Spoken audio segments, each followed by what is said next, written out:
տեսանյութը չենք տեղադրում, որովհետև դա խայտառակություն է եւ այնտեղ նաեւ կան հայոյանքներ, ուղղակի կադրն է, ինչպես է ոստիկանական բաժանմունքում, օպերը ուղղակի խոշտանգում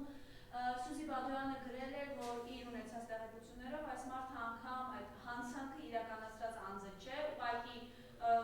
ճանաչում է իրականացնողին եւ այսպես ծեծելով խոշտանգելով ուզում են կորզել տեղեկություն, այս հայտարարությունը ինչի դրսևորում է եւ իհարկե նաեւ մի քանի թեմաներ են կառուցացրել։ Բարև ձեզ, շնորհակալ եմ հրավերի համար։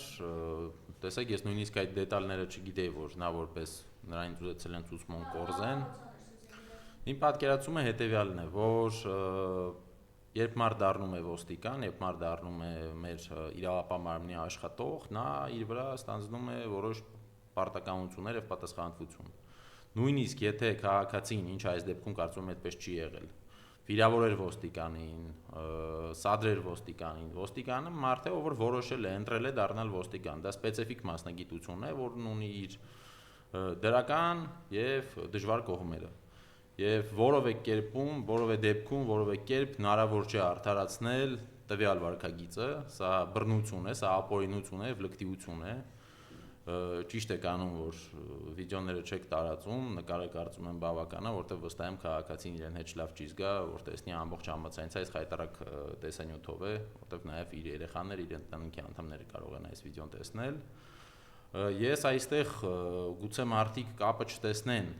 այս ինցիդենտի եւ քաղբանտարկյալների մեջ, բայց ես ստույգ կապ եմ տեսնում, որովհետեւ խնդիրը արմատային է եւ խնդիրը գալիս է հենց քաղաքական իշխանության աշխատելաոճից։ Երբ դու ստեղծում ես պետություն, որում որ ուժային կառույցները ԱԱԾ լինի, ոստիկանություն լինի, դատախազություն թե քննիչներ, բոլորը ծառայում են քեզ եւ մեծ մասը արդեն հետևում են քո ապօրինի հրամաններին, ոստիկանը արդեն հասկանում է, որ ինքը ունի ինչ-որ գործարք իշխանությունների հետ եւ եթե նա առանց որևէ խնդրի, առանց որևէ բողոքի, խելոք եւ հնազանդ կատարում է իշխանությունների ապօրինի հրահանգները, ապա ինչու ոչ նա հասկանում է, որ այդ իշխանությունները իրեն պարտք են եւ եթե նա ինչ-որ տեղ, ինչ-որ ձև անցնի օրենքի սահմանը, իրեն չեն պատժի, որովհետեւ նա իր գործընկերն է, որովհետեւ նրանք մի կեղտոտ եւ հիվանդ համակարգի անդամներ են եւ նրանք միասին են եւ նրանք հասկանում են, որ այսօր օրենքը եւ իրավունքը առաջնային չեն, այսօր առաջնային հրահանգներն են եւ մարդիկ ուղղակի ուզում են կատարել ամեն բան, ինչ իրենց հրամայում է մի անձ, ով իրենց այդտեղ նշանակել է, որտեղ նրանք հասկանում են, որ դա է պայմանագրի պայմանները։ Եթե դու ուզում ես աշխատել այսօր ուժային համակարգում, դու պետք է դառնաս Նիկոլենց կամակատարը, դու պետք է ցուցարարներին, փողոցներում անհամաչափ բռնի ձևով քաշքշես, ծեծես, բերման ենթարկես, եւ երբ դու դա անում ես եւ դա դառնում է քո համար սովորական, մի օր արդեն այլ քաղաքացիներին, որոնց ձերբակալելու պատճառը կամ բերման ենթարկելու պատճառը քաղաքական չի եղել, միևնույնն է դու արդեն նարկոտիկի պես զգում ես այդ թուլությունը օրենքը խախտելու եւ որովհետեւ գիտես որ քեզ չեն պատժելու։ Ինչ շատ հետաքրքիր է օրինակ մի հարց, ինչու տվյալ այսպես կոչած ոստիկանին շատ բռնի կերպով ասֆալտին չփռեցին եւ չձերբակալեցին եւ հենց այդ օրը նա չհայտնվեց կալանավայրում։ Վստահ եմ, եթե այս ոստիկանի տեղը լիներ ինչ-որ հոգեվորական, ով որ պաշտպանում է մեր ազգային շահերը, կամ ինչ-որ ակտիվիստ, բլոգեր, փաստաբան, պատգամավոր, քաղաքական գործիչ, այդ մարդիկ շատ արագ մեկ օրում կհասնեին կալանավայր։ Բայց քանի որ այս մարդը Նիկոլենց հետ համագործակից է, այսինքն աշխատում է այդ համակարգում եւ լուր է այն բոլոր ապօրինությունների մասին, որոնք որ տեղի են ունենում, թե քաղբանտարկյալների դաշտում, թե առհասարակ ռեպրեսիաների դաշտում, որ մենք այսօր տեսնում ենք, որ Նիկոլ Փաշինյանը Հայաստանի քրեիրավական համակարգը սարքել է մի կամակատար համակարգ, որը պարզապես ծառայում է, որպեսզի վերահսկի, բռնաճնշի եւ խանգարի ընդդիմադիրներին աշխատել։ Մենք այսօր ունենք մի իրավիճակ, որ մեր քաղաքում, մեր երկրում թե նարկոտրաֆիկինգը, թե մնացած այլ արատավոր բարքերը եւ հանցագործությունները շատանում են եւ մեր ուժայինները չեն հասցնում դրանք վերահսկել, որովհետեւ իրենց առաջ դրված խնդիրը այլ է։ Իրենց չեն ասում պետությունը մաքրեք հանցագործներից, իրենց ասում են այնպես արեք, որ ընդդիմադիրները վախենան, որ հանրային գործիչները համարձակ չլինեն իրենց խոսքի մեջ, որովհետև պետք է իմանան, որ իրենց կկալանավորեն։ Այս ամենը գալիս է այդ մեկ զամբյուղով, եւ ես վստահ եմ, եթե ոստիկանները ծառայեն օրենքին եւ իրավունքին եւ չլինեին օրվա իշխանության կամակատարները, նման ինցիդենտներ չէին լինի, այսինքն կամ ոստիկանը առհասարակ օրենք չի խախտում եւ միայն անում է այն, ինչ որ լիազորված է օրենքով, կամ եթե նա անցնում է այդ կարմիր գիծը, իր համար արդեն այդքան էական տարբերություն չկա դիմացինը պարզապես քաղաքացի է, թե ընդդիմադիր։ Սա շատ տխուր մի վիճակ է, մենք տեսնում ենք, որ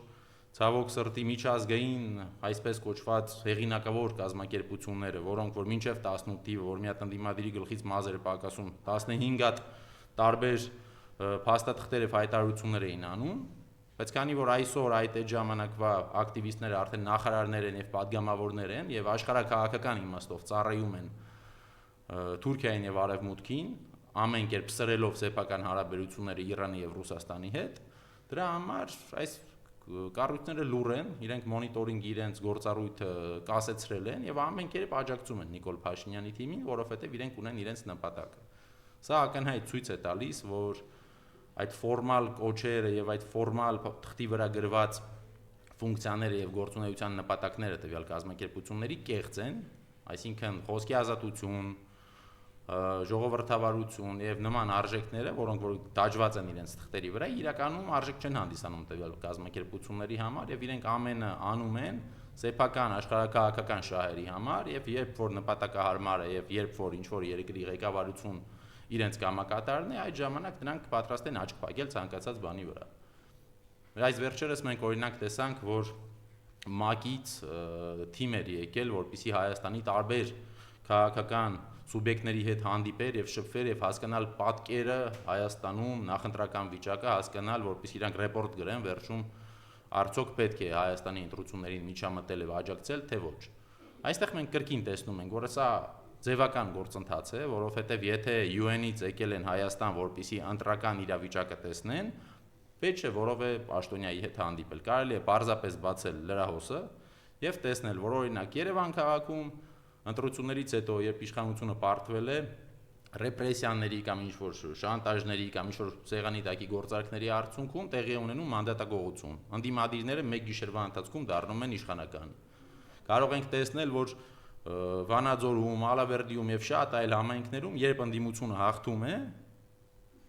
անմիջապես ընդդիմադիր այդ առաջի համար ով պետք է դառնա համայնքապետ, դառնում է հանցագործ, մեղադրյալ եւ հայտնվում է կալանավայրում։ Սա ակնհայտ ցույց է տալիս, որ ուժային համակարգը գործում է ի նպաստ գործող իշխանությունների, ընդդիմադիր համայնքապետերը, ավականու անդամներ եւ առասարակ գործիչները թե համայնքային, թե համապետական մակարդակով ռեպրեսիաների են ենթարկվում անվերջ, եւ երբ ես ասում եմ ռեպրեսիա, պետք չէ պարզապես հասկանալ, որ միայն խոսում եմ քաղբանտարկյալների մասին։ Այո, դա ամենամեծ խնդիրն է այսօրվա մեր քաղաքական օրակարգի, ներքին քաղաքական օրակարգի, բայց ռեպրեսիաները տարատեսակ են, այսինքն մի մաս կա ովքեր որ բանտում են, մեկ այլ մաս կա ովքեր բանտում չեն, բայց միևնույն է փաստացի քաղբանտարկյալներ են, որովհետև մարկանց վրա անընդհատ բացում են գործեր եւ դա ժամանակ, առողջություն եւ ֆինանս է պահանջում ցանկացած մարդուց, որը որ պայքարում է այս իշխանությունների դեմ, որտեվ եթե քո վրա բացում են քրեական գործ, քեզ պետք է փաստաբան։ Եթե քեզ անընդհատ կանչում են հարցաքննությունների, դու քո աշխատանքային ժամը վատնում ես նման անիմաստ գործընթացների վրա, եւ իրենց հույսը այն է, որ ընդդիմադիրներին եւ հանրային գործիչներին առհասարակ տվյալ տեսակի ռեպրեսիաներով ճնշեն, որպեսզի մարդ կամ վախենա, կամ չհասցնի, կամ ֆինանսը չունենա դրանից հետո շարունակել իր քաղաքական գործունեությունը։ Եվ կրկին ցավոք սրտի միջազգային կազմակերպությունները աչք են փակում այս բռնապետական ռեժիմի գործունեության վրա, պարզապես որովհետև իրենց մարիոնետներն են եւ լայն իմաստով ծառայում են եւ աշխատում են հենց այդ կենտրոնների համար։ Պետք չէ դիտել այս քաղաքացու ծեծը իբրև մեկ անգամվա դեպք, սա համակարգի արդյունք է, սա նորմալ է, որովհետև երբ որ մենք տեսնում ենք, որ մեր հանրությունը լռում է հոգևորականների կալանքի մասին, մեր հանրությունը նաեւ լռում է այլ մինչ այս տեղի ունեցած ծեծկրտուկների եւ նման դաժան վերաբերմունքի մասին ընդդիմադիր գործիչների հանդեպ, սա դառնում է նորմալ եւ ցավոք սրտի Նիկոլ Փաշինյանի եւ իր թիմի մոտ ստացվել է բերել մեր թիմը, մեր երկիր եւ մեր հասարակություն մի մեծ հիասթափվածության աստիճան, որ մարդիկ պարզապես արդեն չեն հավատում, որ փոփոխությունը հնարավոր է, բայց մենք բոլորիս պարտականություն է անընդհատ շփվել մեր հասարակության հետ եւ բացատրել, որ եթե դու նման խայտարակ իրավիճակներին նայում ես եւ անցնում ես եւ ձևացնում ես, որ չես հասկանում, թե ինչ է կատարվում, դա դու չես կարող որակավորել, որ դու պարզապես քաղաքականությամբ չես զբաղվում։ Սա քաղաքականության հետ կապ չունի։ Սա մեր բոլորի երկիրն է եւ այդ լռությունը օժանդակում եւ նպաստում է նման գործելավոճի զարգացմանը եւ նման դեպքերի շատացմանը։ Միակ տարբերակը, որ այս բաները փոխվեն, դա քաղաքական փոփոխությունն է, որովհետեւ մեզ պետք է այնպիսի կառավարություն, այնպիսի իշխանություն, որը որ քրեաիրավական համակարգին, ուժայիններին, դատարաններին տա մի կարգավիճակ, որ այս կառույցները իմանան, որ իրենք իրապես օբյեկտիվ են եւ անկախ են եւ կաշկանդված չլինեն անընդհատ իրականացնել իրական արդարադատություն։ Ես նաև կուզեի անդրադառնալ քաղբանտարկյալների հարցով մի մասի, որ մենք բոլորս տեսնենք, որ Նիկոլ Փաշինյանը որևէ ֆիլտրով չի կարող արդարացնել քաղբանտարկյալների գոյությունը, կամ ինչպես իրենք են ասում, որ քաղբանտարկյալները Հայաստանում չկան, որովհետև Հայաստանում քաղբանտարկյալները միատեսակ չեն։ Այսինքն հաճախ է լինում տարբեր երկրներում, որտեղ կա սուր քաղաքական պայքար, որ ինչ որ կոնտինգենտ հայտնվում է դատարաններում եւ լինում է քրեական գործերի մասնակից։ Բայց սովորաբար, եթե իրապես այդ պետությունը գոնը ձգտում է լինի ժողովրդավար, դա կարող է լինել ինչ որ կոնկրետ զանգված, այսինքն մի թիմ, որը գնում է ուժային ռադիկալ գործողությունների, բայց այստեղ մենք տեսնում ենք, որտեղ որևէ ֆիլտր չկա։ Լինի ակտիվիստ, լինի բլոգեր, լինի հոգևորական, լինի քաղաքական գործիչ, ազգային բարերար, ով ուզում է լինի, ցանկացած մարդ կարող է հայտնվել կալանավայրում, եթե նա խոսում է Նիկոլ Փաշինյանի դեմ։ Եվ նույն հակառակ հաջողությամբ մենք տեսնում ենք, որ եթե հանցագործները Նիկոլ Փաշինյանի թիմից են, ապա իրավական համակարգը կույր է եւ համր է։ Օրինակ ինձ համար շատ հետաքրքիր է այդ ոնց է ստացվում, որ ընդդիմադիրները մեկ օրում հայտնվում են կալանավայրում, բայց երբ մենք տեսնում ենք Անիֆի պես կառույց, որում որ այ հսկայական 60 միլիոն դոլարից ավել գումար կորչեց, որովը մեկը չհայտնվեց կալանավայրում։ Մենք հիմա տեսնում ենք, որ Տիգրան Ավինյանը անընդհատ գլուխ է գովում, թե քանի կիլոմետր ասֆալտ են իրենք արել այս տարի կամ անցած տարի եւ ասում է դա աննախադեպ թիվ է։ Հիմա երկու շաբաթ ձյուն եկավ Երևանում, դուրս եկեք զբոսնեք Երևանի փողոցներով։ Արդյոք ձեզ մոտ տպավորություն է, որ այս խրամատների վերածված փողոցները շինարարությունը ասֆալտի տեղի է ունեցել կես տարի կամ 1 տարի առաջ։ Պատկերացրեք ինչ հսկայական կոռուպցիոն սխեմաներ են գործում եւ ինչ անորակ աշխատանք է տեղի ունենում, որ 1 ամիս ձյուն ունենալուց հետո ասֆալտը ոչնչանում է։ Այսինքն այդ իրենց այդ որ իրանք ուղակի թվերով ասում են աննախադեպ է այն առումով, որ նույնտեղ իրենք կարող են 2 տարվա մեջ այնքան շատ գործ անել, որ վերջում այդ, ասենք, չգիտեմ, 1 կիլոմետրը կարան հաշվեն 15 կիլոմետր, ասեն, մենք 15 կիլոմետր սարքել ենք, բայց փաստացի իրանք նույն կիլոմետրը ուղղակի 15 անգամ սարքեն եւ ամեն անգամ պայմանագրերում գրեն հսկայական թվեր եւ փաստացի անելով անորակ աշխատանք ունենան այն ասֆալտը, որը որ անընդհատ պետք է վերանորոգել։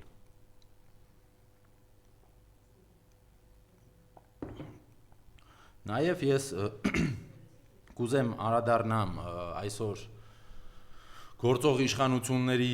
ֆանտաստիկ դիվանագիտությանը։ Երեք տեսա Ալեն Սիմոնյանի հայտարարությունները, երբ որ նա հրավիրվել էր ինչ որ տաղավար հարցազրույց տալու,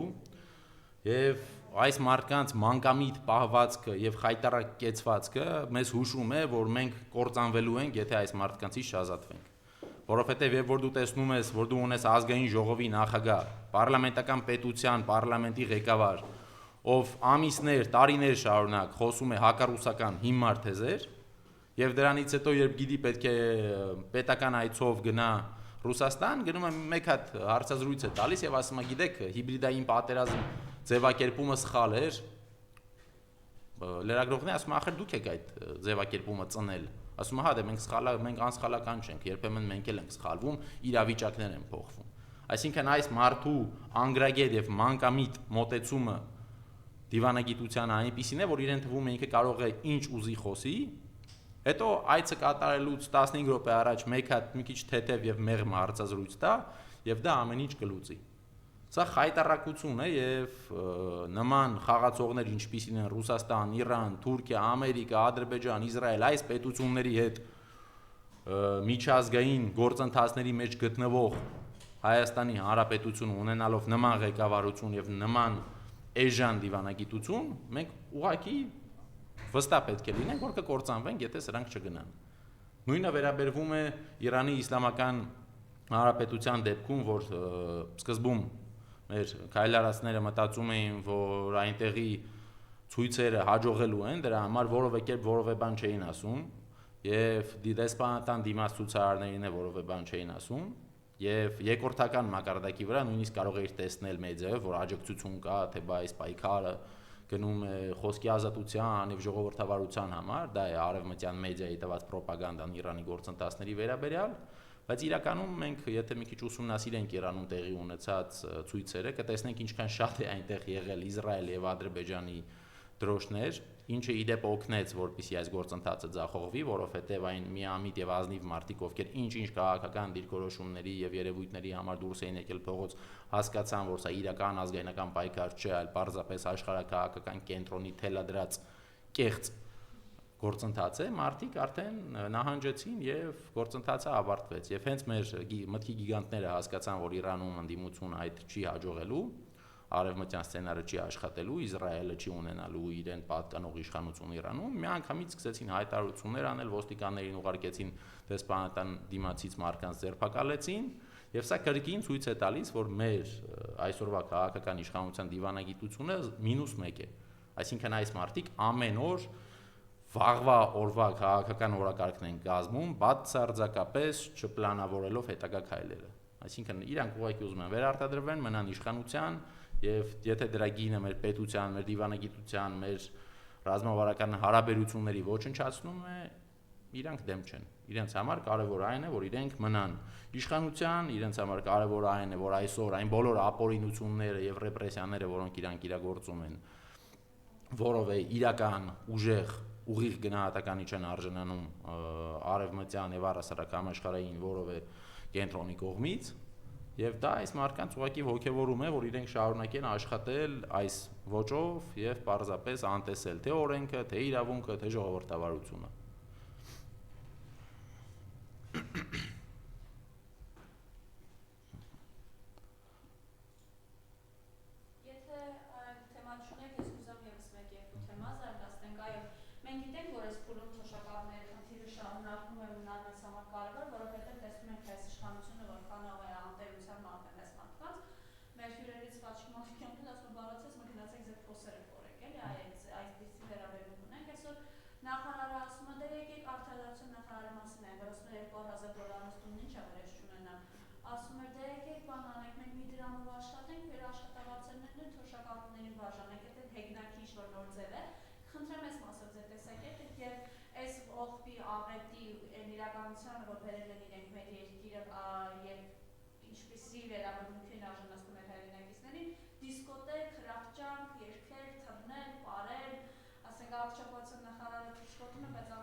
Ինչ վերաբերվում է արդարադատության տիկին նախարարի ֆանտաստիկ մտքերին, ցավոք սրտի արդեն ոնց որ սովորություն է դարձել, արդեն անիֆի եւ կարմիր գծերի թեմային նաեւ ոնց որ իմ նորմալ թեմաներից է դարձել այս նախարարի մտքերին մեկնաբանություններ տալը։ Այսօր ես տեսա այո, որ լրագրողին նա ասեց, գիտեք, բոլորս եկեք 1 դրամ ստանանք, մնացած գումարները բաժանենք թոշակառուներին։ Տիկին նախարար, առաջինը ձեզ ոչ ոք պոպուլիզմի կոչ չի անում, որ ասեն թող ամբողջը դառնա 1 դրամ։ Ոչ, ունեցեք ձեր աշխատավարձը, պետական համակարգի աշխատողներ եք։ Մեր կոչը այլ է, առաջինը, որ պարգևավճարները արդարացիչ են տրված, որովհետև գրեթե բոլոր ոլորտներում ձախողել է ձեր քաղաքական թիմը։ Մեր կոչը այն է, որ այսպիսի իրավիճակ ունեցող նոր որ խոսում ենք, այդ խայտարակ ինցիդենտին պես ինցիդենտներ ունեցող երկրում ուժային կառույցներին պարգևավճար տալը խայտարակություն է, հիշելով եւ կրկին չեմ զլանակ ասեմ իմ օրինակով որ տեսել եմ այդտեղ գտնվել եմ, ցավոք սրտի հեռախոսով թույլ չեն տալի այդտեղ մտնել, թե չկնկարեի, Նուբարաշեն քրեակատարողական հիմնարկի տեսակցությունների սրահ, որ գնաք եւ տեսնեք ինչ վիճակում է գտնվում այդ սրահը, տիկին նախարար, կամաչեք ձեր պարգևավճարից ստացած ամեն կոպեկից, որովհետեւ դուք իբրև արդարադատության նախարար պարտավոր եք քրեակատարողական ծառայության պետին կանչել եւ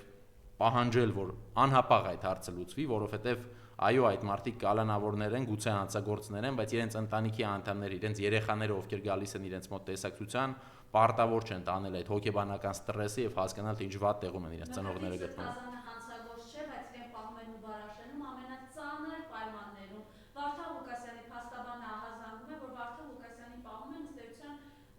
կարծեմ հենց մարդասպանության հոդվածով դատապարտյալի հետ խուց, որտեղ ինքը Վարդան Ղուկասյանը չի ծխում, մյուսները ծխում են եւ որը առողջական նոր լրջագույն խնդիրների առաջ է կանգնեցնում Վարդան Ղուկասյանը։ Տեսեք, իմ ընտանիքը ցավոք սրտի եւս անցել է այդ փորձի միջով, իմ հորը 70 տարեկան, 40 տարի քաղաքականությամբ զբաղվող գիտությունների տեխնացու քաղաքական գործչին տարան բանտ եւ բանտում հայրս նստած էր ցմահների հետ նույն հարկում։ Եվ առողջ մարդուն նույնիսկ այդ տարիքի հատկապես, եթե տանես այսօրվա քրեակատարողականները, հենց այդ սովետաշենին ու բարաշենի օրինակով եմ ասում, առողջ կմտնի այդտեղ, հիվանդ այդտեղից դուրս կգա։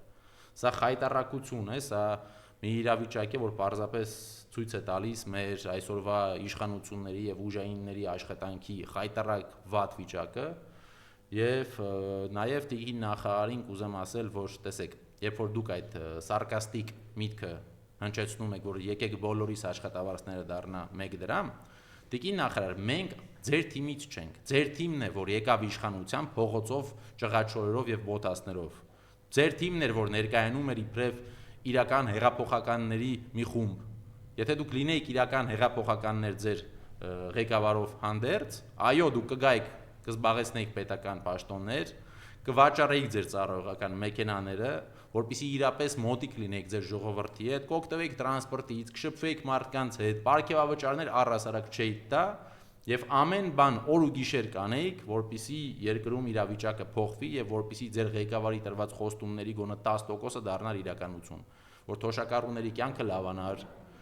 որ ոստիկանությունում կոռուպցիա եւ ռեպրեսիաներ չլինեին, որ ծանոթ բարեկամ համակարգը Հայաստանում չաշխատեր։ Այս ամենը խոսելով ես այս ամենը խոսք տալով եք դուք եկե իշխանության։ Եթե մոռացել եք, հիշեցնեմ։ Եվ մենք չենք եղել այդ հեղափոխականները, դուք եք եղել։ Դրա համար մեր աշխատավարձների հետ գործ չունեք։ Ձեր աշխատավարձներն են, որ պետք է չլինեն հսկայական, եւ դուք եք, որ չպետք է ունենաք որովե պարգևավճար, որովհետեւ դուք տեխնոկրատների թիմ չեք։ Դուք կոմպետենտ, խելացի, պրոֆեսիոնալ, սեփական ոլորտներում հաջողածների թիմ չեք։ Դուք Նիկոլ Փաշինյանի կամակատարների թիմն եք եւ միակ արժանիքը, որի համար որ դուք հայտնվել եք ձեր աթոռներում, այդ այն է, որ դուք անվերապահորեն պատրաստ եք ծառայել Թուրքի պահած իշխանությանը։ Դա է միակ պատճառը, որ դուք այսօր ունեք այդ աթոռները եւ այդ պարգևավճարներն էլ փաստացի ԿՊ-ն պարզապես օրինականացրեց կոռուպցիան, այսինքն սեփական թիմին պետական բյուջեից փող տալով հարստացնելով Նիկոլ Փաշինյանը ուղղակի ակնկալում է ձեզանից լոյալություն, որ լուր աչքերներդ եւ բերաններդ փակ նստեք եւ ծառայեք Նիկոլ Փաշինյանին, անկախ նրանից թե ինչ հրահանգ է ձեզ իջեցվել, որ ձեր համար սկզբունքային չլինի այդ հրահանգը օրինական է թե ոչ, պետությանը մեր օգուտ է թե վնաս։ Պարզապես կարևոր այն է, որ եթե վերևից է իջել հրահանգը, պարտադիր այդ հրահանգը պետք է իրականացնել, թե չէ կզրկվեք ձեր պաշտոններից։ Իսկ այդ քարտին դիսկոտեկա։ Դե տեսեք, մենք ցավոք սրտի, Մարիամ ջան, այսօր ապրում ենք մի պետության մեջ, որտեղ ոչ adekvat իշխանություն է։ Մենք ապրում ենք մի երկրում, որի ղեկավարությունը չի հասկանում, թե աշխարհում եւ հատկապես մեր տարածաշրջանում ինչ կարևոր գործընթացներ են տեղի ունենում եւ երբ դու տեսնում ես Ռուսաստանը ինչ լուրջ գործընթացների մեջ է, Իրանը ոնց է պայքարում, Ամերիկան իր նոր նախագահով ինչ նոր աշխատելավոճ է բերում, ինչ նոր աշխարհակարգ է ուզում ձևավորել, այս ամենի ֆոնին տեսնում ես Ադրբեջանը լինելով պատերազմը հաղթած պետություն, միևնույն է ու հզորացնում է իր բանակը։ Այս ամենի մեջ դու տեսնում ես, որ կան իրական 2-3 պետություն տարածաշրջանում, ում համար իսկապես իրանց սեփական ազգային շահի համար կարևոր է, որ Հայաստանը գոյություն ունենա, լինի սուվերեն եւ չդառնա թուրքերի խամաչիկը, այս ամենի ֆոնին մենք ունենք վարչապետ, ով փոխում է իր մեքենայի ծառայողական համարները եւ սկսում է երաժշտությամբ զբաղվել։ Մենք ունենք ազգային ժողովի նախագահ, ով օրվա մի կեսը թքում է քաղաքացիների վրա, մյուս կեսը վախեցած հրահանգ է տալիս, որ իրեն զրահապատ մեքենա տան, որտեղ անկախ այդ թիկնապանների քանակից տեսակով վախկոտը միշտ վախի իր մեջ պահում է։ Ունենք մի քաղաքապետ, ով ամեն օր խոսում է հսկայական, աննախադեպ, ֆանտաստիկ ձեռքբերումների մասին, բայց քաղաքով քայլում ես, հասկանում ես, որ չկա նման բան։ Իրանց արած է այնա մաքսիմում Ալենը ազգային ժողովի բուֆետը վերանորոգի, Ավինյանը քաղաքապետարանի ավականու նիստերի դահլիճը վերանորոգի։ Մի դահլիճ, որ բացարձակ կարիք չկար վերանորոգելու, բայց փողա չէ, պետք դուրս գրել, որպեսզի այդ դուրս գրածից մի մասը հասնի իրենց։ Այս մարդկանց նպատակը հարստանալն է, սեփական կյանքը լավացնելն է եւ ամեն գնով իշխանությունը պահելը։ Որովհետեւ իրենք հասկանում են, եթե Հայաստանը իրենցից հետո շարունակի գոյություն ունենալ եւ ունենանք իրապես նորմալ աշխատող դատական համակարգ, ուժային համակարգ, ոստիկանություն, արտարադատություն, այս մարդիկ բոլորը հայտնվելու են բանտում, որտեղ իրենք գողեր են, իրենք կոռուպցիոներներ են, եւ այսօր մենք տեսնում ենք, որ հսկայական ծավալի պետական աշխատանք եւ պետական ռեսուրս մսխվում է, որպիսի ճնշվեն ընդդիմադիրներ։ Անիմաստ համ քաղաքացիական, համ քրեական գործեր են բացում, վարչական գործեր են բացում մարկանց վրա, որպիսի մարդիկ ուղղակի չհասցնեն նորմալ ընդդիմադիր գործունեություն ծավալել, որպիսի կեսը վախենա, կեսը ուղղակի ժամանակ չունենա։ Այս ամենը արվում է պետության ռեսուրսի հաշվին, այսինքն եթե դու ամեն դեպքում հասկանում ենք, որ ունես X քանակի քննիչներ, դատախազներ, օպերներ, ոստիկաններ, եթե դու այդ մարկանց չես թողում իրենք իրականացնեն իրենց իրական գործառույթը, որովհետև պետք է զբաղված լինեն ընդդիմադիրներին դատելով, ապա բնականաբար հանցագործությունների տոկոսը բարձրանալու է երկրում, անվտանգության վիճակը իջնելու է երկրում, որովհետև մարդիկ այս կառույցները չեն իրականացնում իրենց ուղիղ պարտականությունները։ Եվ այս ամենը ուղղակի ցույց է տալիս, որ Նիկոլ Փաշինյանը եւ իր թիմը իրենք գերադասում են մեր պետությունը ոչնչանա, գոյություն չունենա, քանց թե իշխանափոխություն լինի եւ պետությունը մնա, որովհետեւ վախեցած են հետևանքներից, որովհետեւ հասկանում են ինչ է լինելու։ Որոշները գուցե կփախնեն, որոշները ճամբարափոխ կլինեն, Հայաստանում դա ոնց որ նորմալ պրակտիկա է, վստահ եմ, այս խորը կպայականների մեջ հետո ուժեղ անտինիկոլներ տեղի ի հայտ կգան, կասեն, որ իրենք մոլորված են եղել եւ չեն հասկացել։ Բայց ես որևէ կերպ չեմ ուզում, որ իմ ազգի այս հսկայական զանգվածը բոլորը հայտնվեն բանտում կամ պատժվեն կամ վատ ապրեն, ես ուղղակի ուզում եմ, որ իշխանափոխություն տեղի ունենա, որից հետո բոլոր քաղբանտարկյալները, բոլոր հալածյալները ազատություն ստանան, պետությունը նաև կոմպենսացնի այն վնասները, որոնք այս մարդիկ կրել են, իսկ Նիկոլի քաղաքական թիմի պարզապես վերնախավը կուզեմ հայտնվի բանտում, մնացածը մարդեն թող ապաշխարեն, ոչինչ։ Այնպես չէ, որ մինչև Նիկոլ Փաշինյանը Հայաստանում մի իշխանություն էր, որտեղ ամեն ինչ իդեալական էր եւ բոլոր պետականացիաների աշխատողները, եթե աշխատում էին, ուրեմն իրենք գիտեին, որ ամեն ինչ լավ էր։ Չէ, այն ժամանակ եկար խնդիրներ, ուղղակի այն ժամանակվա տարբերությունը գլխավոր այն էր, որ մենք գիտեինք, որ մեր իշխանության վերաբերյալ չեն կարող ասել, մտածել դավաճան են, թե չէ, ոչ, նորմալ սովորական պետություններ, նախկին սովետական այդ ռեգիոնի պետություններից էր, որը համեմատության մեջ բավականին առաջատար էր, ուներ իր խնդիրները եւ խնդիրներով չէր տարբերվում հարևան պետություններից։ Իսկ այսօր մենք տարբերվում ենք մեր հարևան պետություններից, որովհետեւ միակ պետությունն ենք, որը որ ղեկավարվում է